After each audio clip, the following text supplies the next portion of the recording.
السلام علیکم دوستو، سعودی والی لائف پوڈکاسٹ میں ہم آپ کا ویلکم کرتے ہیں۔ السلام علیکم دوستو، کیا حال ہے؟ امید کرتا ہوں آپ خیریت سے ہوں گے۔ آج کا جو سوال ہے وہ مجھ سے بہت زیادہ دفعہ پوچھا گیا ہے، اور سچ یہ ہے کہ اس کا ایک ہی جواب نہیں ہے۔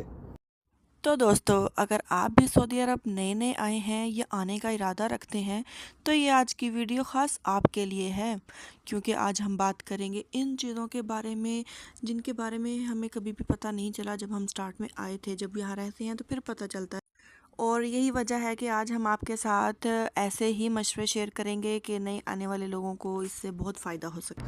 اب ہم بات کرتے ہیں سب سے پہلے گھر کے کرائے کی، کہ آپ اگر کوئی بھی گھر یا اپارٹمنٹ یا شقہ رینٹ پر لیتے ہیں تو اس کا رینٹ کتنا ہوگا۔ اگر ہم بات کرتے ہیں ریاض سٹی کی، تو ریاض سٹی میں بھی کچھ ایریاز ایسے ہیں جہاں پر آپ کو سستے فلیٹ اور اکاموڈیشن مل جاتی ہیں، اور کچھ ایریاز بالکل ہائی فائی ہیں جہاں پر آپ کو بہت مہنگی اکاموڈیشنز ملتی ہیں، جیسے کہ دریا ہو گیا، الیاسمین ہو گیا، الملکہ ہو گیا۔ ان ایریاز میں اکاموڈیشن موسٹلی مہنگی ملتی ہیں۔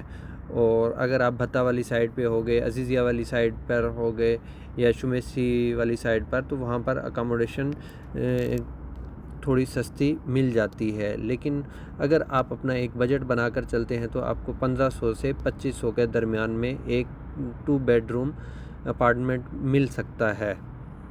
یہاں پر رینٹ کا طریقہ کار یہ ہے کہ آپ کا سالانہ ایک ایگریمنٹ ہوتا ہے، جو بھی ایجنٹ ہے یا کسی آفس کے تھرو، جس کو ہم مکتب بھی کہتے ہیں، مکتب کے تھرو آپ لے رہے ہیں تو آپ ان کے ساتھ سالانہ ایگریمنٹ کریں گے۔ پھر آپ ان کے ساتھ اپنی ٹرمز اینڈ کنڈیشنز طے کر لیں گے کہ آپ ان کو سال کا ایڈوانس پے کر رہے ہیں یا 6 مہینے کا پے کر رہے ہیں، یا آپ 3 مہینے کا بھی رینٹ پے کر سکتے ہیں۔ لیکن 3 مہینے سے کم رینٹ یہاں پے نہیں ہوتا ہے۔ بہت کم کیسز میں ایسا ہے کہ جو منتھلی رینٹ یہاں پے ہوتا ہے، نہیں تو سعودی عرب میں جتنے بھی رومز یا اپارٹمنٹ یا اکاموڈیشنز ہمیں ملتی ہیں، ان کا ہمیں منیمم 3 سے 6 مہینے کا رینٹ ایڈوانس دینا ہی پڑتا ہے۔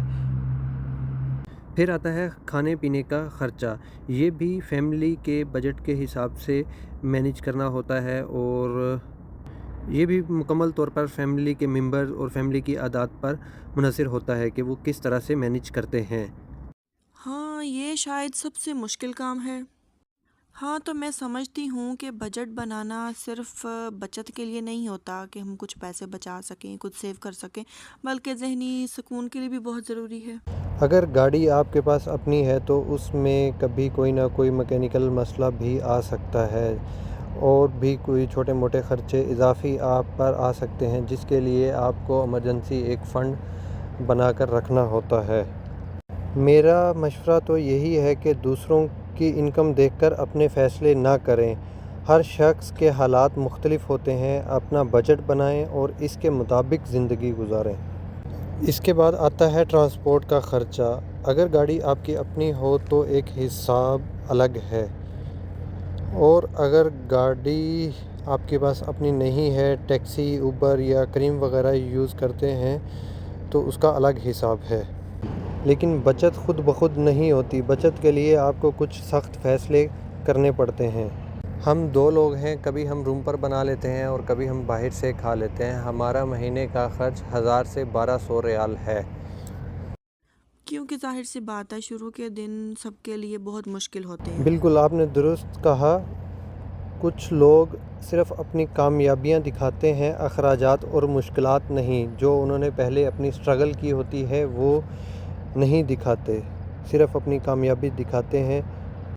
ایک اور چیز جو اکثر لوگ بھول جاتے ہیں، اور وہ ہے ایمرجنسی فنڈ، جس کا ہر وقت ہمارے پاس ہونا بہت ضروری ہوتا ہے۔ ہمارے پاس ایک چھوٹا سا اپارٹمنٹ ہے جس میں ایک روم، کچن اور واش روم ہے، جس کا رینٹ 1200 ریال ہے۔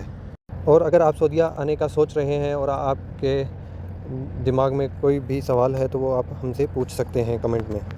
ہاں جی، بالکل، ہو سکتا ہے کہ پھر ہماری کچھ باتوں سے بہت سارے لوگوں کا فائدہ ہو سکے۔ تاکہ وہی غلطیاں نہ دہرائیں جو لوگ اکثر شروع میں ہی کر بیٹھتے ہیں۔ اپنا بہت سارا خیال رکھیں۔ اللہ حافظ۔ تو اگر آپ کو ہماری باتیں پسند آئی ہیں تو ویڈیو کو لائک کریں، ہمارے چینل کو سبسکرائب کریں اور بیل آئیکن کو ضرور پریس کریں تاکہ ہماری نیکسٹ ویڈیو سب سے پہلے آپ تک پہنچے۔ اپنا بہت سارا خیال رکھیے گا۔ بائے بائے دوستو۔